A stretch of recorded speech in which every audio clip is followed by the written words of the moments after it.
ఈ రోజు నేను ఉదయాన్నే ఏవండి టీ పెట్టుకు రమ్మంటారా అన్నాను. సమయానికి అడిగావే, చాలా తలనొప్పిగా ఉంది, పెట్టు అన్నాడు. సరే నేను అల్లం టీ పెడతానండి అన్నాను. సరే పెట్టు అన్నాడు. పుదీనా కూడా వేస్తానండి అన్నాను. హా సరే అన్నాడు. ఏవండి, అబ్బబ్బా ఏంటో చెప్పే. తులసాకు కూడా వేస్తానండి, ఆరోగ్యానికి చాలా మంచిది అన్నాను.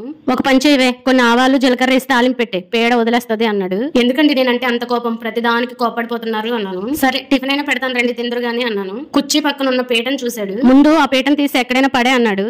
ఎందుకండి, అది మా పుట్టింటి వాళ్ళు నాకు ఎంతో ప్రేమగా ఇచ్చారు అన్నాను. అదిగో ఇదే నేను చెప్పేది, ఎందుకే నీ మీద నాకు కోపం వచ్చేది అన్నాడు. మీ వాళ్ళు నన్ను అంతలా మోసం చేశారు అన్నాడు.